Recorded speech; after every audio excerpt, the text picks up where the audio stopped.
Hi again, Mark Jones here with an international edition of Crime Chronicles, coming to you this time from the beautiful Tuscan capital of Florence in northwest Italy.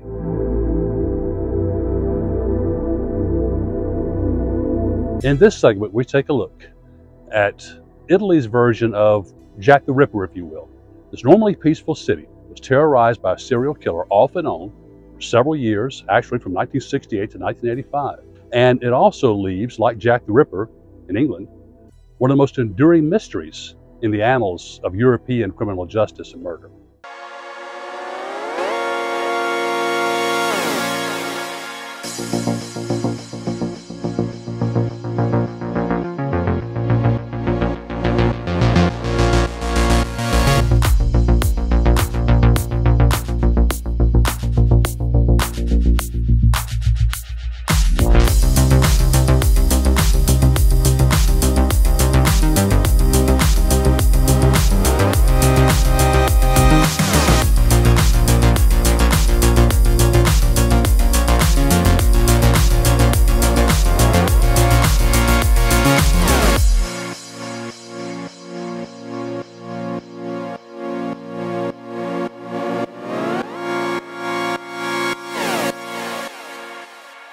While the nation of Italy is no stranger to violence, this is Florence. This is the home of the Italian Renaissance, the birthplace of the Italian Renaissance. Florentians like to believe that they're civilized, intelligent, and that the worst elements of crime are primarily confined to areas south in Italy, such as Rome, Brindisi, and of course Sicily. But between 1968 and 1985, a serial killer or killers terrorized this area of Tuscany in northwest Italy to the point where people were afraid to even go out at night, particularly in certain settings. Il Mostro di Firenze, the Monster of Florence, is the subject of this Crime Chronicles edition.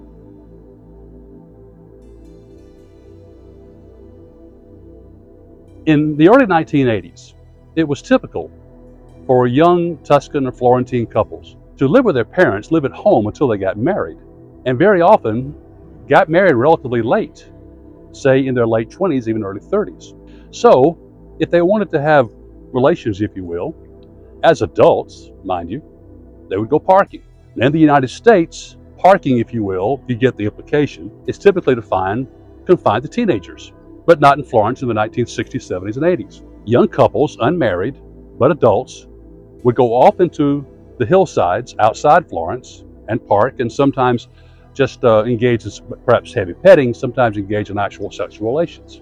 Someone or someones preyed on these parking couples. In 1982, the body of a young couple was discovered just outside Florence. They had been to a discotheque the night before and then left and went parking outside Florence. When their bodies were discovered the next day by an off-duty policeman just by coincidence, the man had been murdered, shot to death. The woman was found a short distance away. She had also been shot to death, but she had been dragged from the car several feet away, the body it was. There was no sign of sexual mutilation, but in what became the Il Mostro Firenze's gruesome signature, her vaginal area was cut out from her body and taken away.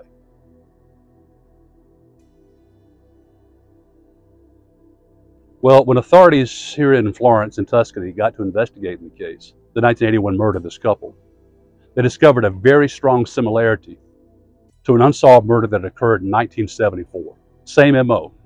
Man, woman, parking, both shot to death, and the woman's vaginal area cut from her body and taken away.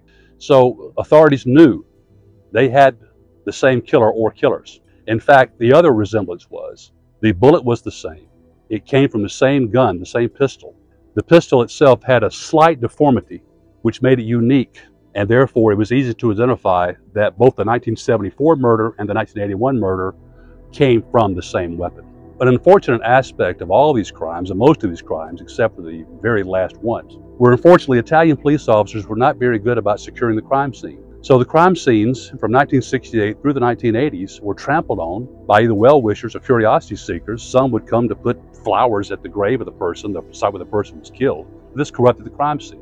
Well, one of the first people to arrive in the 1981 crime scene was a journalist named Mario Specchi. Mario Specchi would come to be known as the monstrologist And he is also the journalist who gave the Il Mostro Firenze, or the Monster of Florence, its nickname, the Monster of Florence. Specchi would become almost as much of a spectacle and a celebrity with this crime as the anonymous monster himself.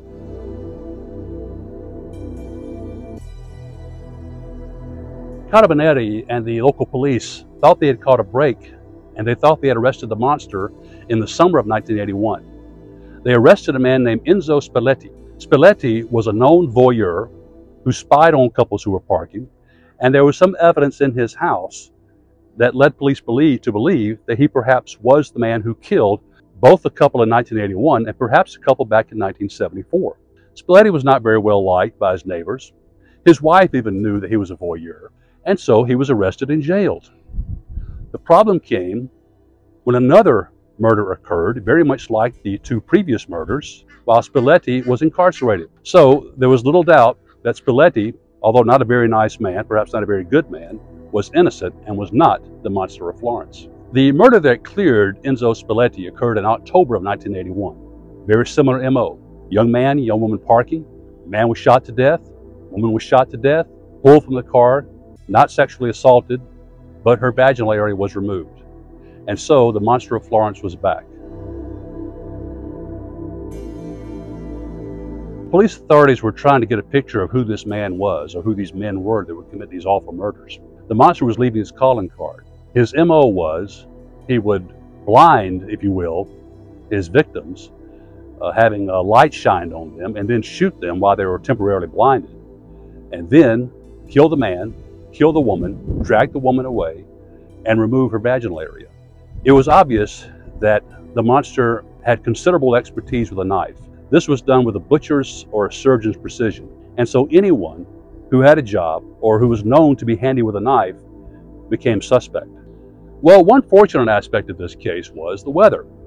The winters here in Florence are not bitter cold like they are in some parts of the United States, but it's so wet and so yucky, if you will, that most people don't go out very much, particularly at night. And so the Monster of Florence did not strike in late fall or in the winter. But when spring of 1982 came around, the monster struck again. On June 19, 1982, passers-by outside the city of Florence noticed a car, and it appeared the car had been in a traffic accident. So they called authorities. Authorities arrived not to find the traffic accident, but to find two more victims of the Monster of Florence. The young man in his 20s was still in his car. The woman was pulled away from the car. She had been shot to death. He had been shot to death. Unfortunately, the young woman was dead at the scene. The young man was still alive. He was taken to hospital, treated. Authorities hoped he would live at least long enough to give them some information about his killer, but he died a few hours later, never recovering consciousness. However, the Carabinieri decided to employ some deception and to employ the media in the implementation of this deception. The Carabinieri, the Italian paramilitary police, decided to engage in a bit of deception in hopes of trapping the killer. They called journalists in and asked the journalists to report that before he died, the young man who had been shot by the monster had divulged some information about his killer. And the media cooperated, including Mario Specchi. Now, in the October 1982 murders, a couple of things had gone wrong from the monster's standpoint. First off, the young man had survived, although he would die a few hours later without regaining consciousness. Also, he was so close to the village that he was afraid that someone had heard what had happened. And so before he could do his gruesome task of removing the woman's vaginal area, he ran away. So it was a break for the monster, a bad break, but still, he was not caught. Well, the police and the news media planted this false information about the victim of the shooting, giving details about his killer before he died. While it didn't result in the monster's arrest, it did draw him out. A letter was sent by someone suggesting to police that they investigate a 1968 murder that was very similar to the ones that had occurred in the early 1980s and in 1974. And so that's what police decided to do. But they discovered that the 1968 murder had already been solved. The man who committed the murder, who admitted to it, had served his time and had gotten out and was incapable of committing another crime. Both for physical reasons, he was old, very infirm, both mentally and physically, And on top of that, he was living somewhere else in Italy under the protection of a group of nuns in a halfway house. So the mystery thickened. What about this man in 1968 and that murder? Well, as police started looking back at the 1968 murder of Bartolocci, it led them to what they call the Sardinian Trail, and a group of Sardinian immigrants from the island of Sardinia, not very far from the Italian west coast. One of the men they zeroed in on was a man named Vinci. And Vinci had been convicted of killing his wife in the 1950s and was known to have a very violent temper. Supposedly what triggered Vinci to kill his wife was seeing her naked with another man. So police officers, based on that and some drawings and some artwork found in his residence, concluded this man might be the monster of Florence. So Vinci, like Spiletti before, was arrested and incarcerated. Fortunately for Vinci, but unfortunately for police officers and the Tuscan public, another murder occurred that cleared him as well. While Vinci was incarcerated, another murder occurred that had all the hallmarks of the monster of Florence. Now, it's possible there's a copycat killer at work, but very unlikely, because the MO in these crimes was so similar, and the fatal shots were fired from the same weapon. It was extremely unlikely it was a copycat killer. It was probably one person or one group of people. The next murder took a twist which did not suit the monster's fancy. He came upon a Volkswagen van. Now, by this time, many people in Florence had gotten the word from police authorities, do not go parking, it's not safe. And most had started to heed that warning, particularly in spring and summertime when the monster would strike. But what about foreign tourists? So there were two young men from West Germany, remember Germany was divided in those days, and a Volkswagen van who were parked, and the monster came upon these two men, two lovers, killed them both. Now, why did he focus on two men instead of a man and a woman, as was his usual custom? Because one of the young men had long, blonde, flowing hair, and from a distance could have easily been mistaken to be a female. Now, upon discovering that he had murdered two men instead of a man and a woman, the monster, no doubt disgusted and disappointed, did not perform his usual genital mutilation. He found a gay porn magazine in the Volkswagen van and threw it out on the side. And so, the monster of Florence continued to operate. In the spring of 1984, Mr. Vinci being cleared by now, the monster struck again. Once again, local Florentians and people in Tuscany had gotten the word from police authorities not to go parking, that it wasn't safe. But again, the problem was foreign tourists who did not know what was going on here. Enter two young French tourists, a couple, a male and his fiancée. They were camped one night in a tent outside Florence. In this case, the monster came upon the tent, ripped the tent open with his knife, shot the woman to death, shot the man, but the man, though wounded, was still able to get away. If he had ran to his left, he would have ran onto the main road and perhaps been saved. But of course, he didn't know where he was going, so he ran straight ahead, in which case the monster chased him down and shot him to death. This young French tourist was very young, very fit, very active, and in fact, a prolific runner as well. So it was pretty clear that the monster was either a very, very good shot at night, or he was young and fit as well himself. Well, in 1984, while Vinci was incarcerated, the monster struck again, this time in September. The young couple was out, parking as usual. The man was shot to death, the woman shot to death, her body dragged away, her vaginal area removed from her body and taken away. But in this case, the monster added another gruesome detail to his MO. He cut off one of the woman's breasts, and when an assistant prosecutor, a female, appeared in public calling for help or talking about the case, the monster, in an attempt to terrify this prosecutor, an successful attempt at that, mailed the woman's breast to the prosecutor, prompting her to quit the case and pursue another career. Well, by 1985, the pressure on police to solve this case was enormous, and the frustration among Florentians, this enlightened area, the heart of the Renaissance, was enormous. They couldn't believe that anyone from this peaceful and enlightened area as Florence and Tuscany could be the perpetrator of such a crime. It must be an outsider, so they thought. But by the mid-1980s, technology was starting to become more and more part of investigative police work in many countries, including here in Italy.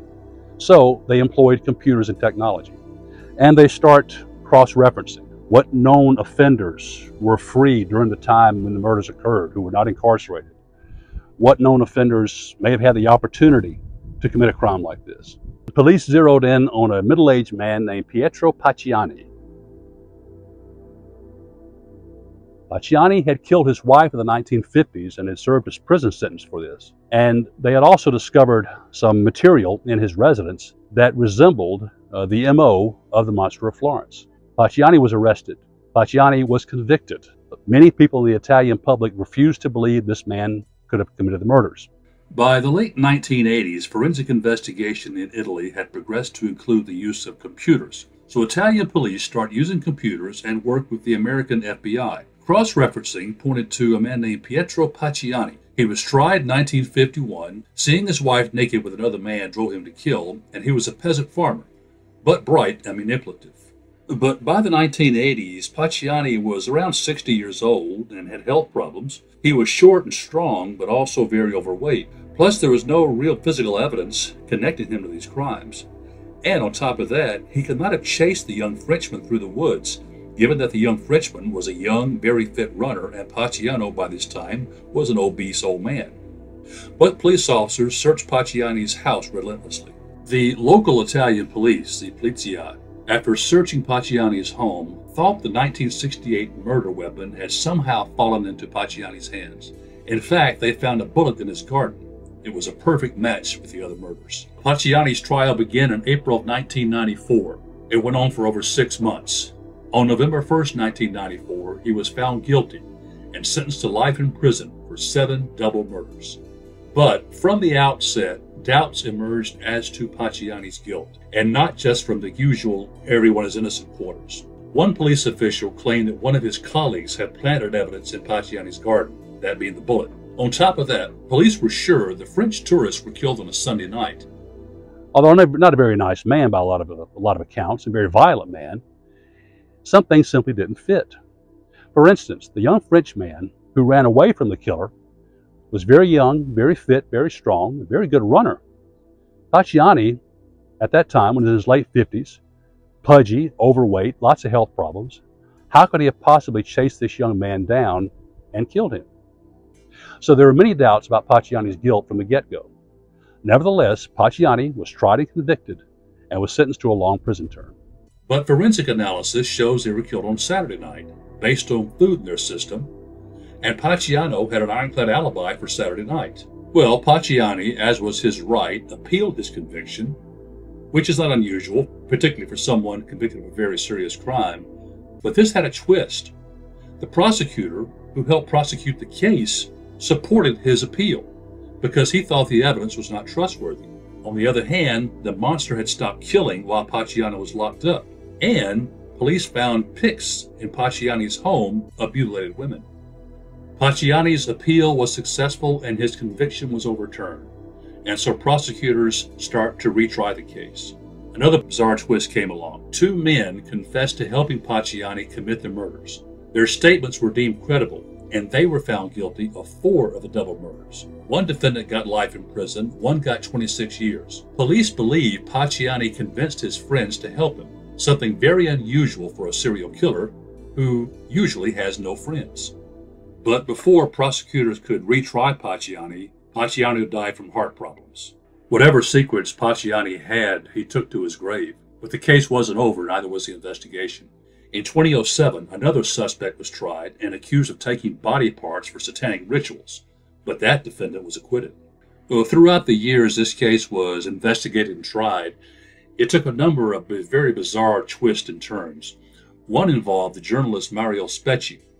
He was arrested and held for 3 weeks incommunicado for obstructing the investigation, and he was once accused of participating in an unrelated murder. And one internet conspiracy nut claimed that Specchi was the monster and was writing the stories to profit off his own crimes. The Monster of Florence case has spawned several books, one of which was written by Mario Specchi and Doug Preston. Doug Preston was a repatriated American citizen living in the Tuscan region, very close to where one of the murders had occurred. As a result of his efforts, Doug Preston was banned from Italy at the same time that Mario Specchi was incarcerated. The case has also inspired several film efforts, including a TV series or miniseries with Antonio Banderas playing the role of Mario Specchi. Most interestingly, one of the people who attended Pacciani's trial was Thomas Harris. Thomas Harris was the author of Red Dragon and Silence of the Lambs. He used the story of the I Mostri di Firenze to write the book Hannibal, which was the inspiration for the film of the same name. In Harris's fictional account of this story, Dr. Hannibal Lecter, portrayed by Anthony Hopkins, is the monster of Florence. Well, I hope you enjoyed this edition of Crime Chronicles. As we delve into the darker side of human nature, we invite you to join us on our journey by liking and subscribing to our YouTube channel. Your support helps make possible our inquiry into the sometimes unsettling but always fascinating phenomenon known as crime and justice. So hit that like and subscribe button right now and don't miss future episodes. Till then, Mark Jones, hoping you will join our Crime Chronicles community. And thanks for tuning in.